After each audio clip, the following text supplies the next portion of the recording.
Sometimes your mind keeps returning to the very thing that hurt you.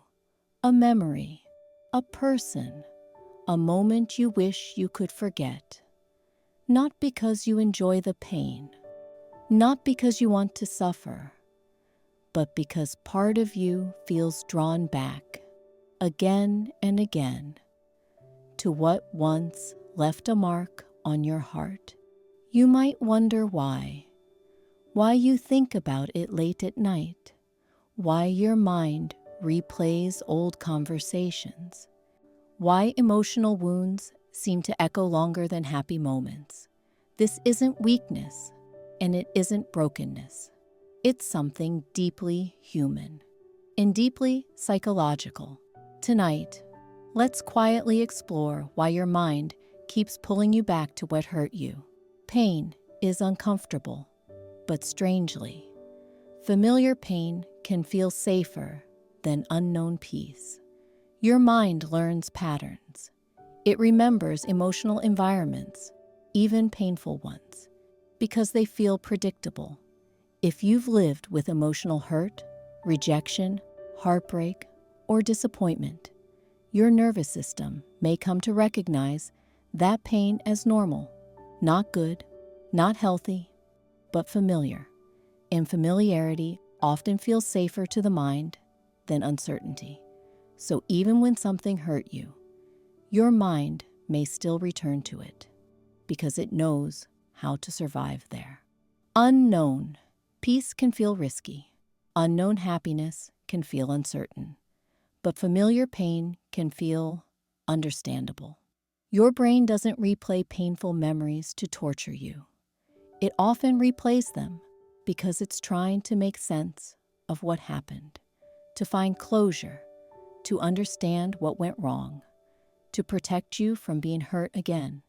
It's like your mind quietly saying, if I think about this enough, maybe I'll finally understand it. But instead of resolving the pain, the replay can sometimes trap you inside it. The mind loops through old conversations, regrets, what-ifs, things you wish you had said, moments you wish you could change. Not because you enjoy remembering, but because part of you is still searching for meaning. Sometimes we become emotionally attached to our pain, not consciously, not intentionally, but pain can become tied to our identity, our story, our sense of self, our emotional world. If something hurt you deeply, it may feel like it shaped who you are.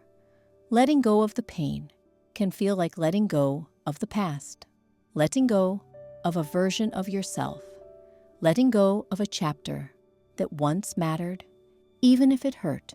So the mind holds on, not because it wants the suffering, but because it fears losing what feels meaningful, familiar, or defining.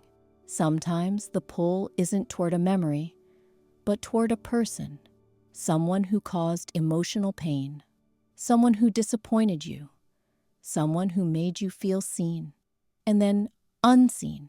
This can happen because the bond was intense, because the connection felt emotionally powerful, because the relationship left unresolved feelings, because your heart still seeks closure.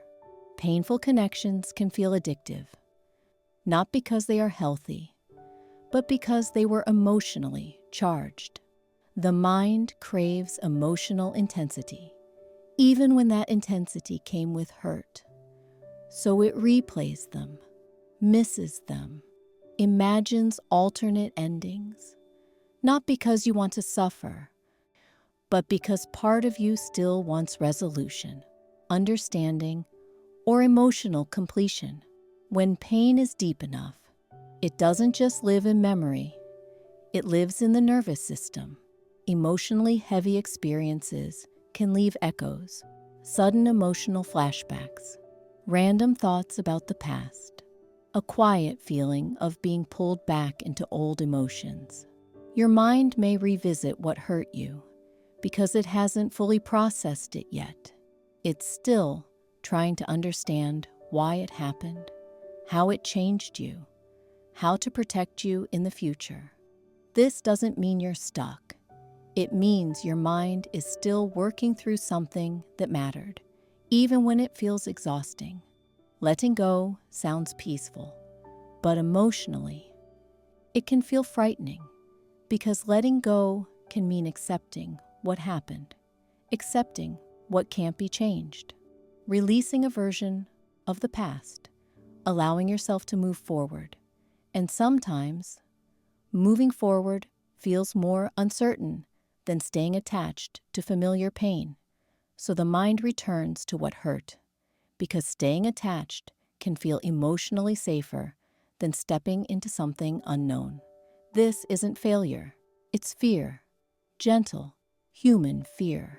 If your mind keeps pulling you back to what hurt you, it doesn't mean you're weak. It doesn't mean you're dramatic. It doesn't mean you're unable to heal.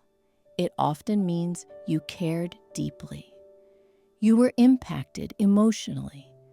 You're still processing something meaningful. Your heart hasn't finished understanding it yet. This isn't a flaw. It's a sign that something mattered. And healing doesn't always mean forgetting. Sometimes it simply means remembering, with less pain over time. Sometimes your mind returns to what hurt you, not because it wants to suffer, but because it's still learning how to let go gently. If this video felt personal, if it felt like it described something you've quietly experienced, you're not alone in it. This channel exists for moments like these, quiet moments of reflection, understanding, and emotional honesty. If you'd like to stay with these thoughts a little longer, you can listen to more videos from The Quiet Mind. And if you want, you can subscribe, not for noise, not for pressure, but for calm explorations of the human mind. Until next time, be gentle with your thoughts and let your mind rest, even from the memories it struggles to release.